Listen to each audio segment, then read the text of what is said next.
오늘 하나님 말씀에 적은 도장에 찍힌 것을 알고도입니다. 우리 옆에 있는 분과 한번 힘차게 인사할까? 이렇게 오늘 인사하겠습니다. 기도할 때 기적이 일어납니다. 이렇게 한번 인사할까요? 시작. 기도할 때 기적이 일어납니다. 아멘. 또 이렇게 기도합시다. 기도에서 기적을 체험하는 주인공이 되길 바랍니다. 이렇게 또 인사하겠습니다. 시작. 기도에서 기적을 체험하는 주인공이 되기를 바랍니다. 아멘. 도장에 찍힌 것을 알고도 기도를 보통 영혼의 호흡이라고 말하는데요. 우리가 며칠은 먹지 않아도 살 수 있지만 그러나 숨을 쉬지 못하면 10분을 넘기지 못해서 죽게 됩니다. 그래서 우리 기도는 우리의 신앙의 생명과 같은 것입니다.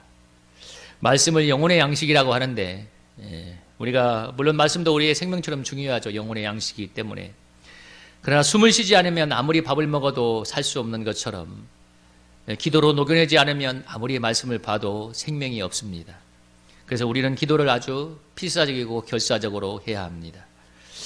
한국교회가 다들 어렵다고 난리이고 또 여러 가지 문제가 터져 나오면서 다들 심지어 주일학교 학생들도 한국교회가 문제라고 합니다. 또 이 나라에 온갖 문제가 있다고 사람들이 난리를 칩니다. 인터넷에 보면 정말 온갖 댓글들이 나오면서 비난을 하고 비판을 하는데요. 정말 오늘 교회의 가장 큰 문제는 다른 그것이 아니라 기도가 죽어가고 있다는 것입니다. 전에처럼 부르짖는 기도가 점점 사라져간다는 것입니다. 전에는 무슨 일이 있으면 정말 이렇게 소나무 뿌리 뿜는다는 마음으로 기도하는 사람이 그렇게 많았는데 요즘은 무슨 일이 있어도 잘 기도하지 않아요. 그것이 가장 큰 문제 중에 하나입니다. 오늘 한국교회와 이 나라의 문제를 내 문제로 끌어안고 기도한다면, 다니엘처럼 결사적인 마음으로 기도한다면 하나님께서 틀림없이 위대한 역사를 보여주실 것입니다. 이 땅에 우리 성도들 그리고 우리 개인의 문제를 두고 여러분 오늘 다니엘처럼 결사적으로 기도한다면 하나님이 반드시 해결해 주시지 않겠습니까? 성경에서 기도에 관해서 가장 큰 도전을 주는 오늘 다니엘에 대해서 한번 살펴보겠습니다. 다니엘은 오늘 10대의 포로에 끌려와서 다니엘서 1장에 보면 10대의 포로를 끌려와서 오늘 이제 6장에 나오는 다리오 왕 때가 그의 나이가 아마 80에서 90대 나이로 추정하고 있습니다. 그러니까 그 사이에 바벨론 제국이 바뀌어서 정변으로 바뀌어서 메데 바사 제국이 되고 페르시아 제국이 되는데 이 다리오 왕까지 수십 년, 그러니까 65년 이상을 제국의 정상에서 살았던 사람인데요. 그가 왕조가 몇 번 바뀌는 정변 속에서도 이렇게 끊임없이 왕들에게 간택을 받아서 제국의 정상에 올랐던 인물인데 참 대단한 사람인 것을 알 수 있습니다. 왜냐하면 당시 왕조가 바뀌면 그야말로 전에 왕조에 있던 사람들이나 모든 대신들은 그야말로 대대적인 숙청을 당하잖아요. 그런데 그럼에도 불구하고 이렇게 왕조가 바뀌어도 다니엘은 변함없이 그 제국의 정상에서 쓰임받는 인물이었는데 오늘 본문에 보면 4절에 보면 그의 정적들이 그를 고발하려고 그렇게 탈탈 털어도 아무 근거나 아무 허물도 없었다고 얘기하고 있지 않습니까? 옛말에 털어서 먼지 안 나는 사람이 없다고 하는데 다니엘은 정말 털어서 먼지가 안 나는 사람이었습니다. 얼마나 철저하게 자기 관리를 했는지 그의 인물됨을 알 수 있는데요. 뒤에 나오는 얘기지만 다니엘이 정적들의 계략에 의해서 사자굴에 던져졌을 때 왕이 다리오 왕이 밤이 새도록 금식하며 침식을 잊으며 정말 이제 다니엘의 안위를 빌었던 장면이 나오는데요. 정말 산천조목도 왕에게 떨던 시대에 한가 신하의 안위를 그렇게 염려하는 것이 정말 놀랍지 않습니까? 얼마나 다니엘을 아끼고 신음했는지를 보여주는 대목인데요. 오늘 살펴보려고 하는 것은 다니엘의 이런 훌륭한 삶이 아니라 그가 목숨이 걸린 절체절명의 상황에서 보여준 기도의 삶입니다. 오늘 정적들이 다니엘을 모함하기 위해서 탈탈 털어도 아무것도 나오는 게 없으니까 마지막에 생각한 방법이 바로 하나님의 율법, 그의 신앙을 이용하고자 하는 것이었습니다. 그래서 다니엘이 정말 철저한 기도의 사람인 걸 알았기 때문에 다리오 왕에 나가서 7절에 보면 뭐라고 하나요? 왕에게 한 가지 조서를 내리기를 원하는데 한 달 동안 왕에게 어떤 신에게 무엇을 구하면 그를 사자굴에 던져놓는 그런 조서를 내리게 한 것입니다. 물론 요즘으로는 어림없는 얘기지만 그 당시에 왕의 절대 왕정의 시대였기 때문에 왕이 신처럼 여겨지는 시대였기 때문에 왕의 무엇인가에 구하면 사자굴에 던져놓는 그런 조서를 내리게 한 건데 그런데 오늘 본문에 보면 다니엘이 조서에 도장이 찍힌 것을 알고도 집에 오자 전에처럼 기도했다고 성경이 기록하고 있습니다. 예루살렘은 향할 창을 열고 하루에 3번씩 간절히 기도하고 있는데요. 여러분 여기 가서 한 가지 의문이 드는 게 있다면 다니엘이 너무 꽉 막힌 사람이 아닌가 하는 것입니다. 여러분, 만약에 이런 금령이 내렸다면 여러분 이렇게 해도 되지 않나요? 만약에 정말 그의 정적들이 그를 기도하는 것 때문에 그를 죽이고자 한다면, 오늘 본문에 보면 10절에 보면 예루살렘을 향한 창문을 열었다고 하잖아요. 창문을 닫고 조용히 집안에서 묵상으로 기도하거나 아니면 한 달 동안 조용히 그냥 혼자 집에서 저 조용한 방 안에서 기도하면, 기도하는 것을 뜯기지 않으면 그냥 위기가 지나갈 수 있을 텐데, 그런데 그걸 알면서도 오늘 그냥 여전히 담대히 창문을 열어놓고 간절하게 기도하고 있습니다. 그런 뒤에 보면 알지만 이 일 때문에 사자굴에 던져지는 그런 위기를 당하게 되는데요. 정적들이 노린 게 바로 그것이었습니다. 다니엘이 너무나 철저한 기도의 사람이라는 것을 알고 있었기 때문에, 그래서 다른 것은 몰라도 다니엘의 기도 생활을 이용한다면 틀림없이 흉계가 성공할 거라고 생각하고, 그래서 그런 흉계를 꾸미고 오늘 다니엘을 사지로 몰아넣고 있습니다. 다니엘이 오늘 10절에 보면 왕의 도장이 찍힌 것을 알았다고 하잖아요. 그러니까 이 조서가 내렸다는 의미가 뭐예요? 다니엘이 뻔히 그 수작을 알았을 거 아닙니까? 왜 이런 조서가 내리는가? 틀림없이 자기가 기도하는 사람이고 이렇게 해야 하는 것을 알기 때문에 다니엘이 기도하는 순간 자기를 잡아 죽이려는 정적의 괴계라는 것을 알았음에도 불구하고 여전히 창을 열고 기도하고 있습니다. 여러분이라면 어떻게 하시겠습니까? 그런 상황이 된다면, 정말 기도한다면 사자굴에 던져놓는 상황이 되는데요. 도대체 다니엘에게 기도가 무엇이기 때문에 그가 이렇게 결사적으로 기도하고 있는 것일까요? 오늘 다니엘에게 정말 기도가 생명이라는 게 느껴지지 않습니까? 그에게 영혼의 호흡이기 때문에 그가 그렇게 기도하고 있는 것을 알 수 있는데, 여러분, 다니엘이 한 달간 창을 닫고 조용히 기도한다면 위기는 지나갈 수가 있었을 것입니다. 그러나 그러면 그 뒤에 정력들이 더 큰 흉계를 꾸밀 것을 알았기 때문에 다니엘은 평소처럼 창을 열고 기도하고 있습니다. 그리고 하나님은 이렇게 결사적으로 기도하는 다니엘을 사자굴에서 건져냈고 그의 정적들을 또 사자굴에 던져 넣으심으로 진멸해 버리셨는데요. 다니엘이 물론 이렇게 하나님께서 사자굴에서 구원하지 않는다고 해도 기도했을 거예요. 결사각오로 그거로 기도하고 있잖아요. 영원하신 하나님의 구원을 믿었기 때문에 다니엘은 그렇게도 기도했을 건데, 어쨌든 오늘 하나님의 위대한 구원의 역사가 펼쳐지고 있는데, 여러분 오늘 본문을 보면서 여러분은 기도에 대해서 어떤 생각이 들으십니까? 수많은 사람들이 기도에 대해서 얘기할 때 보통 응답을 말합니다. 물론 맞는 말이죠. 지금 힘든 문제가 있기 때문에 내 삶에 간절한 어떤 채워져야 되는 필요가 있기 때문에 기도하는데, 내 자녀가 좋은 대학에 가고 내 남편이 지금 사업이 잘 되고 내 삶에 어려운 문제가 있기 때문에 기도한다는 거 맞는 말이기도 합니다. 근데 문제는 그런 식으로 기도하게 되면 기도의 제목이 해결되거나 기도가 응답되지 않으면 둘 중에 하나, 정말 마음이 시험에 들어서 포기하거나 아니면 또 기도가 응답되면 또 기도가 사그라들기도 합니다.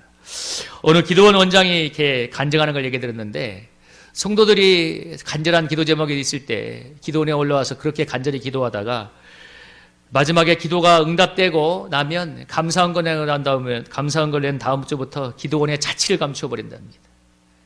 그러니까 화장실 들어갈 때와 나올 때의 마음이 다른 거죠. 여러분, 물론 그렇게라도 기도하는 건 중요한 것입니다.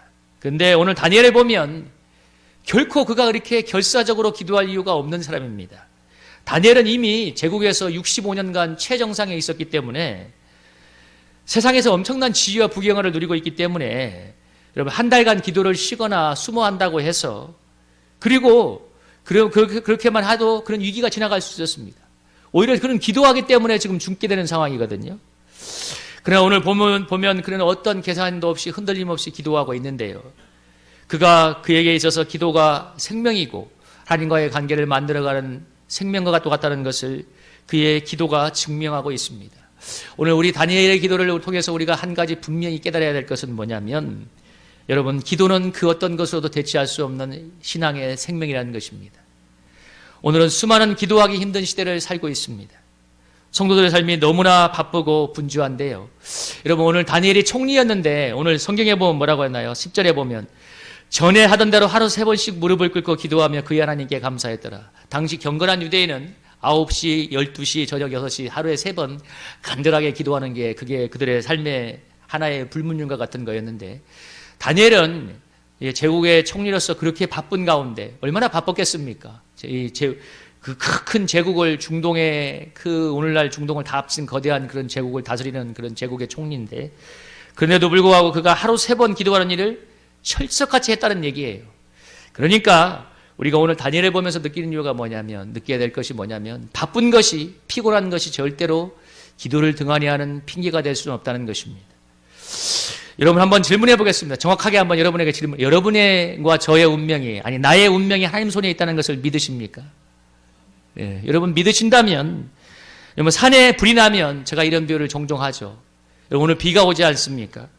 조금 있으면 봄이 되면 산불이 많이 나잖아요. 그 산불이 끌려고 얼마나 많은 사람들이 달라들어서 불을 끕니까? 그래도 수백 명, 수천 명이 달라들어도 그 불을 끄지 못해서, 여러분 뭐 미국의 캘리포니아 같은 데는 그야말로 엄청난 산불이라서 한반도만큼 그 산림을 태우잖아요. 못 끄잖아요. 그런데 여러분 그 거대한 불도 소낙비가 1시간만 정확히 내려주면 깨끗하게 진화가 됩니다. 그러니까 다시 말하면 하나님이 하시면 된다는 것입니다. 여러분 이것을 믿으시기 바랍니다. 여러분 하나님이 하시면 되는 것입니다. 다니엘은 하나님 내 운명이 하나님 손에 달렸다는 것을 믿었기 때문에 이렇게 기도하고 있는 거예요. 다니엘은 지금 자신에게 닥친 위기가 다른 것이 아니에요. 자신의 절대적인 기도 생활 때문에 닥친 것입니다. 여러분 너무 큰 시험 아닙니까? 왜냐면 다니엘이 무슨 부정하게 청탁을 받거나 뇌물을 받아먹어서 지금 고난을 당한다면, 아니 죽게 되었다면 할 말이 없겠지만, 지금 다니엘이 철저하게 기도하기 때문에 그걸 적력들이 이용해서 죽이려고 하는 거잖아요. 다니엘이 어떤 상황에도 기도하는 사람인 걸 너무나 잘 알고 있으니까, 저거 외에는 저 사람을 넘어뜨릴 방법이 없으니까 지금 그거 가지고 시험하고 있는데, 근데 오늘 다니엘은 그것을 알면서도 지금 기도하고 있지 않습니까? 물론 결과를 요지만 다니엘을 하나님께서 사자굴에서 건져내어 주었습니다. 그러나 오늘 틀림없이 하나 알아야 될 것은 뭐냐면, 다니엘이 설사 사자굴에서 건짐받지 못한다 하더라도 아마 그는 틀림없이 기도했을 거라는 것입니다.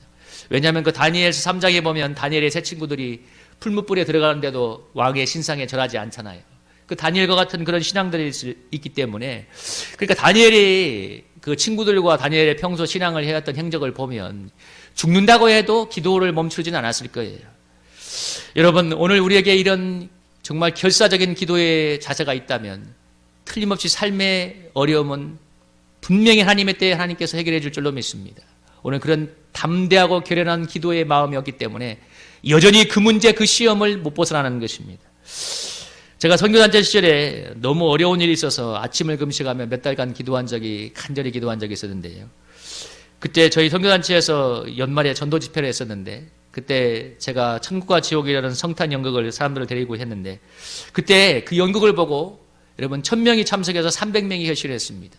제가 그때 느꼈던 건 뭐냐면, 물론 일어난다고 해서 그게 다 교회 나오는 사람이 됐는 건 모르겠지만, 한 가지 확신했던 건 뭐냐면, 기도할 때 하나님이 일하신다는 것이었습니다.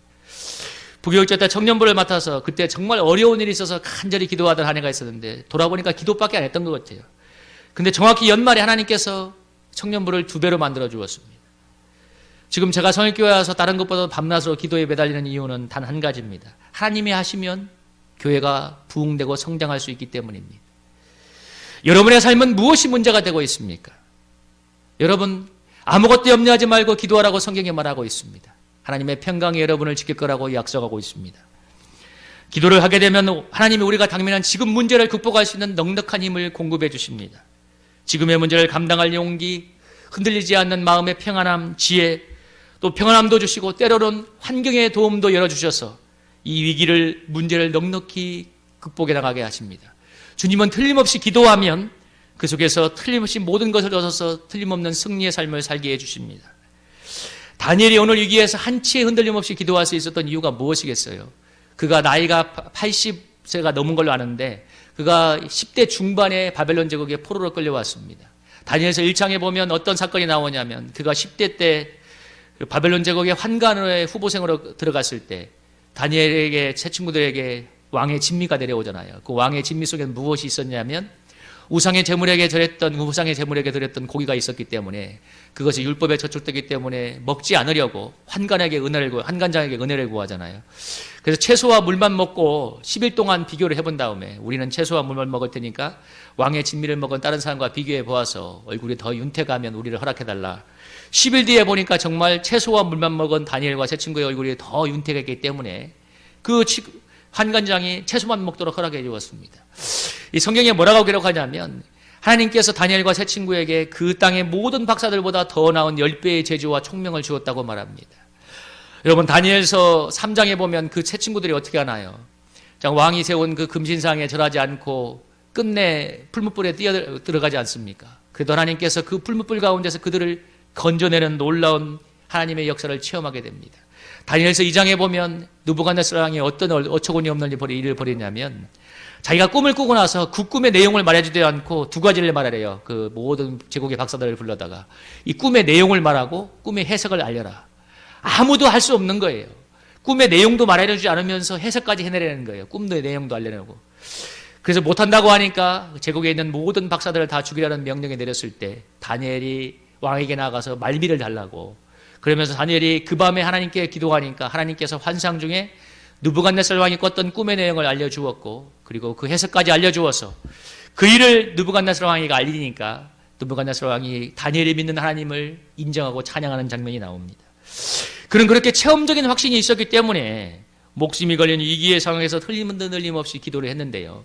더 중요한 것은 뭐냐면 우리가 오늘 똑똑히 해야 될 것은 뭐냐면 다니엘이 그런 가시적인 구원이 없을지라도 하나님을 절대적으로 예배하고 기도하는 일에 생명을 걸었다는 것입니다.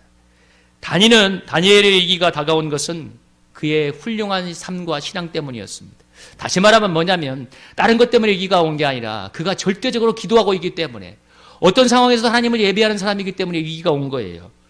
그리고 정적들은 그 위기를 그거의 신앙을 이용해서 그를 죽이고자 했는데 다니엘은 기도하면 사자굴에 던져진다는 사실을 너무나 뻔히 알면서 오늘 간절하게 기도하고 있습니다. 이것은 그가 자신의 생사를 초월하고 있으며 또 제국의 총리로 부귀영화에 결코 연연하지 않고 있다는 사실을 말해주고 있습니다. 오직 하나님만을 섬기는 일편단심의 신앙, 일사각오의 신앙에 서 있다는 사실을 말해주고 있는데요. 여러분 우리가 신앙의 길에서 시험에 드는 가장 큰 이유가 무엇인지 아십니까? 신앙의 길에서 시험에 드는 가장 큰 이유는 무엇이냐면 다니엘처럼 주님을 따르는 것 때문에 따르는 위험을 감수할 마음을 갖지 않기 때문에 그렇습니다. 무슨 얘기냐? 예수님 믿고 일이 잘 되면 누구나 잘 따라가지요. 근데 예수님 믿고 일이 안 되거나 고난이 오거나 때로는 이렇게 정말 죽어야 되는 상황까지 오게 된다면 수많은 사람들이 시험에 들어서 무너집니다. 예수님 때문에 당하는 고난, 예수님 때문에 따르는 고통과 위험을 감수할 각오를 하지 않는 거예요. 오늘 다니엘은 죽으면 죽을 각오를 하고 기도하니까 두렵지 않은 것입니다. 다니엘은 기도하는 것 때문에 사자굴에 던져지는 위기를 당하고 있습니다. 그는 하나님을 예배하는 것 때문에 지금 죽을 위기에 처해 있습니다. 그럼에도 불구하고 예배하는 것을 우선하고 있는 것은 그가 사자굴에서 죽을지라도 하나님께서 영원토록 그를 구원할 것을 믿었기 때문입니다. 다니엘이 자신의 안위와 생명 때문에 정적들의 여입에 굴복할 것인가? 아니면 자신의 안위와 생명을 내려놓고 하나님을 선택할 것인가? 그는 선택의 기로에서 단호하게 하나님을 선택하고 있습니다. 우리는 예수님을 믿는 순간 선택의 기로에 서게 됩니다. 세상인가 하나님인가? 신앙의 길을 가다 보면 여러분 전심으로 주님을 따르다 보면 반드시 많은 것을 전적으로 모든 것을 포기해야 될 때가 오고 있습니다. 때론 다니엘처럼 다 내려놓아야 될지도 모릅니다. 우리는 자본주의 시대가 만들어놓은 물질의 풍요가 행복이라는 그런 구원이라는 시대를 살고 있습니다. 그래서 사람들이 돈과 성공에 미쳐 있고 얼마나 많은 그리스도인들이 거기에 미혹에 빠져 있는지 모릅니다. 수많은 그리스도인들이 먹고 사는 문제 때문에 힘들다는 것 때문에 신앙을 등한시하는 것을 너무너무 당연시합니다. 먹고 살기 바쁜 것 때문에 먹고 살기가 힘든 것 때문에 신앙을 등한시하는 것, 그게 면죄부가 되고 있습니다. 예배를 등한시하고 기도를 등한시하고 하나님을 향한 신을 등한시하는 것을 너무너무 당연시합니다. 여러분 오늘 다니엘의 주는 도전이 무엇입니까? 그는 제국의 최정상에서 이미 세상의 모든 것을 누리고 있지만 그 부귀영화도 초월해서 심지어 생명도 내려놓고 기도하고 있다는 것입니다. 한 달만 예배 안 하고 기도 안 하면 살 수 있잖아요. 그래도 그는 다 내려놓고 기도하고 있지 않습니까? 하나님이 그를 사자굴에서 구원해 주셨습니다. 그러나 그는 구원받지 않아서 그 사자굴에서 건진받지 못했을 거라도 영원한 생명을 주신 하나님을 믿고 담대히 기도하고 있습니다. 여러분 우리 오늘 이 본문을 보면서 여러분 많이 회개했으면 좋겠습니다. 너무 삶의 현실에 무릎을 꿇고 신앙생활 등한시하는 걸 너무너무 당연시합니다. 오늘 너무 많이 타협을 하는 시대예요. 예배 안 드리고 기도 안 하고 하나님께 헌신하는 걸 너무너무 당연시해요. 조금만 힘들면, 조금만 어려우면, 조금만 이유가 있으면 하나님 신앙을 우습게 여깁니다. 여러분, 오늘 삶의 현실이 어떠하든 우리 오직 하나님만을 절대적으로 변함없이 예배할 때 하나님은 우리를 영육간에 구원하시는 걸 믿으시길 바랍니다. 그리고 구체적인 적용은 우리가 다니엘처럼 날마다 하나님께 절대적으로 기도하는 것입니다. 아무리 사는 게 힘들어도 피곤해도 여러분 기도가 생명임을 안다면 기도하는 일에 목숨을 거시기 바랍니다. 그래야 여러분 영적으로 살고 세상을 이기고 마지막에 구원을 얻을 수가 있습니다. 여러분 삶이 힘들다고 그리고 타협하고 무릎 꿇기 시작하면 나중에 구원을 받을 수 없습니다. 여러분 잘 생각하셔야 돼요. 지금 삶이 힘들다고 타협하기 시작하면 타협은 먼 데서 오지 않아요. 작은 것에서 와요. 여러분 절대로 예배의 자리, 기도의 자리를 타협하시면 안 됩니다. 여러분 설 연휴를 보내고 우리가 새롭게 시작하는데 여러분 다들 기도의 자리에 나오시기 바랍니다. 왜 우리 교회 새벽 기도에는 다른 교회 성도들만 나오고 있습니까? 참 개탄이 나옵니다. 왜 그렇게 기도의 자리에는 여러분 나오지 않습니까?